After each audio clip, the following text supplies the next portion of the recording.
Building a fantasy world so that it's able to capture attention while still distinguishing itself from predecessors is a difficult task in of itself. But doing that under the premise of everyday life takes a special type of vision that's able to put a magical spin on almost everything. That's what Hakumei and Mikochi did. Whether it was trekking through the city or enjoying a glass of wine under the full moon, there was an unshakable sense of storybook fairy tale that made it so engrossing. Maybe it was the amusing interactions between Hakumei and Mikochi, as well as their other peculiar friends and acquaintances. Perhaps it was the variety of settings ranging from bustling cities to quiet forests, all filled with the unspoken energy of the different inhabitants. It gave the world that much more life. It came together in just a way where the Fantasyland still held so much semblance to our own, and yet there was so much new uncharted territory you wanted to learn. If you wanted to convince your audience that the world you were building was real and alive, going through the stomach would probably be a good bet. And yes, the anime was able to do it. So well, in fact, that it often left me stupidly drooling in front of the monitor. The art style, which was absolutely gorgeous, spared no detail each morsel that Hakumei, Mikochi, and any of the other characters had the pleasure of eating. By the way, they really took to the pleasure. Holding back isn't part of their vocabulary. From the raw ingredients to the table, the viewer gets to share in the experience.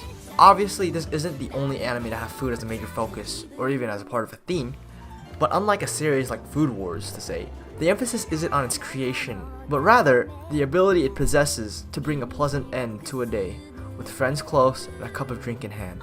Now, an interesting quirk this series had was the way it would use panels throughout. Usually 1 or 2 boxes would zoom in on a main subject on screen.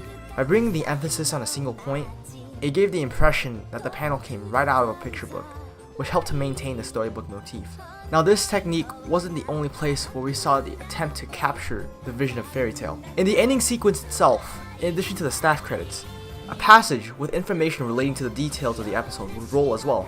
This was a nice extra detail that expanded on a topic from the episode, while keeping the impression of a tourist pamphlet or an almanac of the area that one might see. Following that thought, if I was to somehow travel to the world, shrink down to their side, I would most definitely want Hakumei and Mikochi to show me around.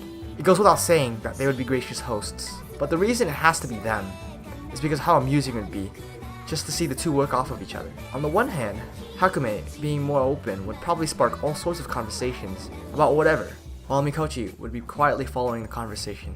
Still, I'm sure she would have plenty of interesting stories to tell as well. I realize that I'm speculating on the reactions of fictional characters, as if they were friends, or at the very least, acquaintances, but that's just speaking to how the show tried its best to portray them as real people.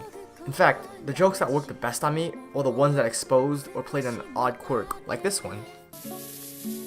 あれ使って花火を白目?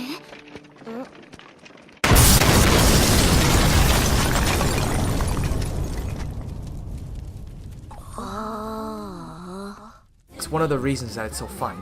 Hakumei and Mikochi builds that world with its warm art style, complete with chibi characters brought to life by heartfelt voice acting and animation balancing delicateness and vitality. So, if you wanted to lay back and have a magical time, just for a little bit, this anime would probably do it.